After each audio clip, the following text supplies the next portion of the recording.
ESPN's Brian Windhorst wrote about their friendship, saying they had a, quote, complicated and wonderful 16 years together that saw them team up and break up twice and win titles twice. Windhorst added that the friendship could have been badly damaged in 2014 when LeBron left the Heat to return to Cleveland, but they somehow patched it up. And once again, joined by Chris Broussard. Chris, what's your view of their friendship? I really think this is a legitimate family-type relationship. Mm-hmm. You know, it's not based on we just hang out and kick it and have fun all the time. Yeah. You have relationships sometimes with people, whether it's a friend or like a cousin that you don't see all the time. You don't even talk to them a lot. But when you do see them, it's all love. You know, there's real respect and trust there. Correct. And that's how I see this relationship. And I think Dwayne Wade, remember, Dwayne Wade is 3 years older than LeBron. Even though they came in together in the draft, he's 3 years older than LeBron. He had a lot of life experience. You know, he married his childhood sweetheart and young and all that, went to college.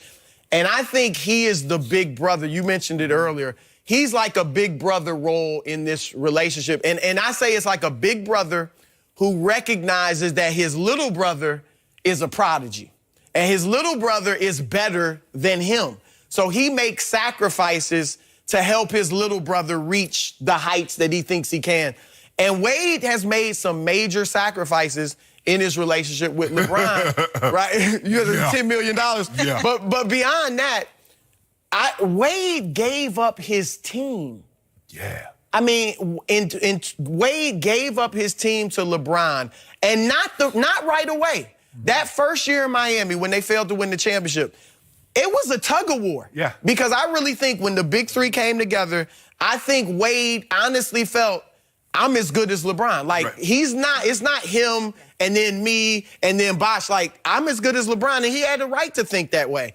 But I think in that first year, they both took 18 shots a game. LeBron averaged 26, Wade averaged 25. Like, it was a tug of war. Whose team is it?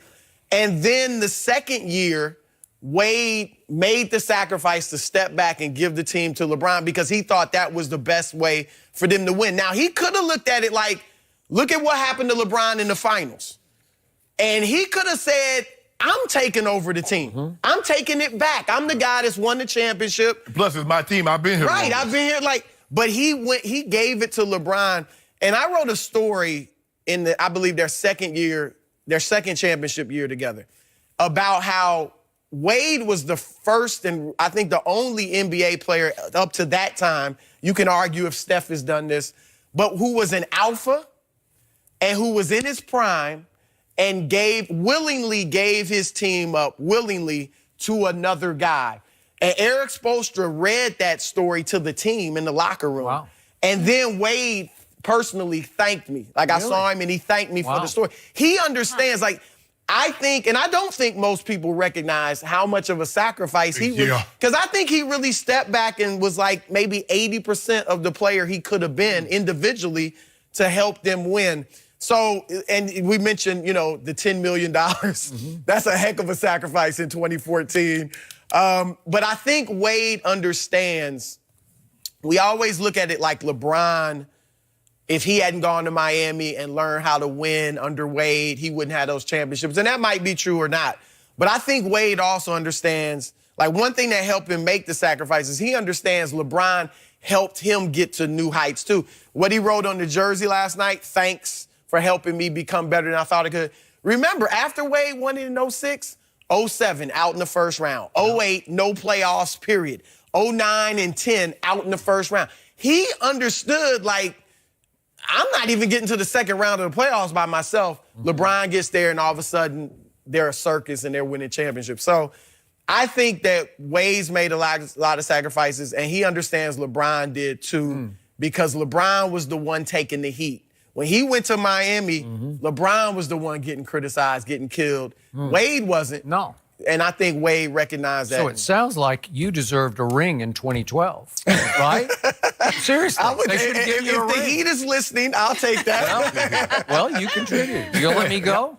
Yeah. So, this is just me. Brian Windhorst wrote about this. It was up yesterday on ESPN.com. We both know Brian. Great respect for him. He's covered LeBron since whenever, since he was 10 years old. And Brian is plugged in. He wrote an insightful, powerful, pretty gutsy piece yesterday about what could have happened to this friendship. And his point was that the Wade-James relationship easily could have been badly damaged in 2014.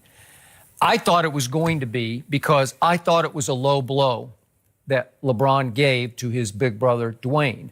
And Brian points out that Dwayne was not even the first to be told about the sort of 11th hour decision to go home. I'm coming home, right? And he was told, I think, on a flight back. Didn't they take a private From flight Vegas. back? Yeah. Is that when he told? Miami? Did he tell him on that I flight? think he told him on the flight back. Because I'm wondering who he's saying were the first. First because to know? obviously he told Sports Illustrated. He did tell Sports, but he said But there I are don't other know if close he told friends that he anybody. told Probably before. Rich Paul and Matt. Well, they and knew Rick, of yeah. You would think Yeah. that Yeah. for sure, but I think it went beyond that. Maybe Chris Paul. Maybe. 'Cause Chris Yeah, you know ain't- what? That's possible. You think? Chris Paul, they say Chris is his best friend. And- See, I would think if he told Chris, though, he would tell Dwayne. Okay. I would But think, obviously, yeah. Dwayne had already made a sacrifice to get LeBron there the first time and took less money. And then he had opted out so that they could both opt back in together and finish together in Miami. And it cost him, as you say, an estimated $10 million. And then to cap this off, Dwayne could have gone to Golden State ahead of last season and maybe tried to take a ride for one last hurrah ring. And instead, he joined LeBron in Cleveland. And yet at the trade deadline, when you were throwing a parade for all the moves they made, because they were really good moves, one quiet move was exit stage left. They just said, Dwayne, we're going to ship you back to Miami. Nice to send him back to Miami, but according to Brian Windhorst, LeBron did not stand in the way of them shipping out Dwayne, his best friend and big brother. So for me, I try to put myself somehow in Dwayne's shoes. Man, I just have a hard time with this because LeBron made a pretty cold-blooded business decision in 2014 because it looked like Dwayne's knees off that finals against the Spurs when they got blown out by a record finals margin. It looked like his knees were maybe not shot, but on his last legs, right? And did that factor into LeBron? Sure it did. He's saying, I just don't know how much farther I can go with him as my second star. You know, it was reported that there were some nights LeBron would get to the arena and he would be told that D-Wade is not going. And so obviously, you know, well, how much further can this thing go, or how much can Dwayne help me get my ultimate goal? You know, being friends with someone that's on equal footing is not as easy as you think.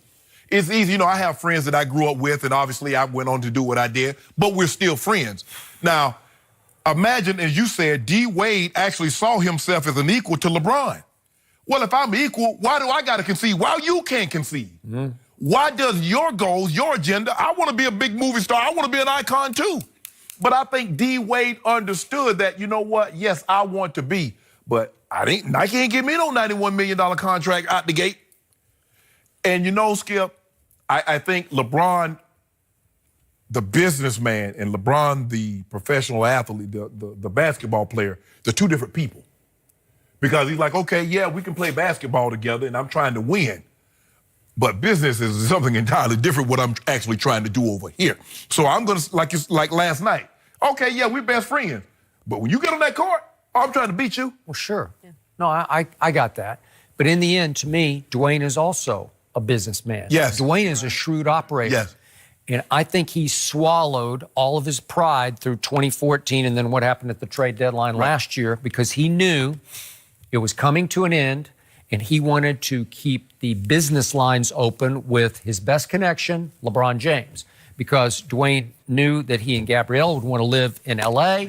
And they would want to be close friends and connected to the ultimate connection, LeBron James in Los Angeles, right? Yeah. He is a power broker. You think Wade is looking down the line? Yeah. I want to be connected to because this what's stuff Dwayne around. love? He loves fashion. He wants to have his own fashion line. Nobody can help you in that world better than LeBron James. But being friends, Skip, let me tell you, my senior year in high school, Skip, I was a pretty good basketball player. Okay, be honest, I was a damn good basketball player.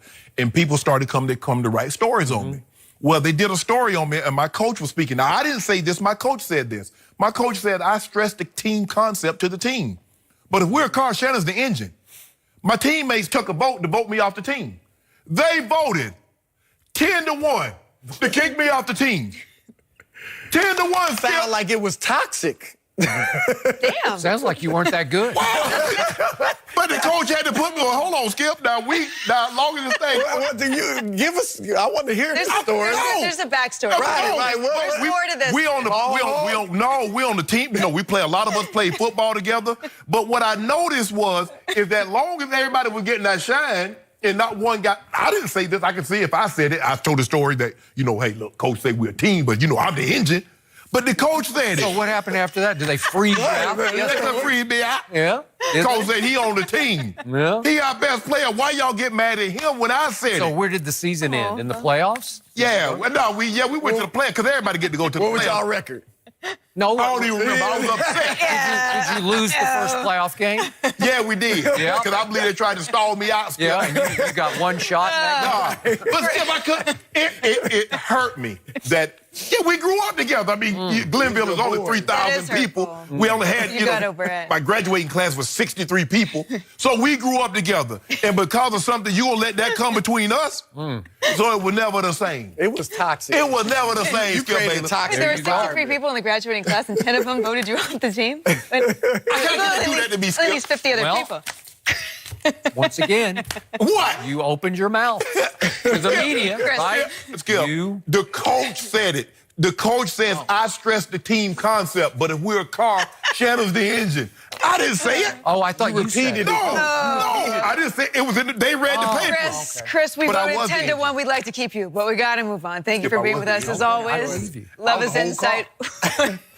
He's going to go on and on. We got to move on. So coming up next, what is really going on in Green Bay? Former Packers coach Winston Moss Here will we answer go. that question. They were donut tires. They were the donut.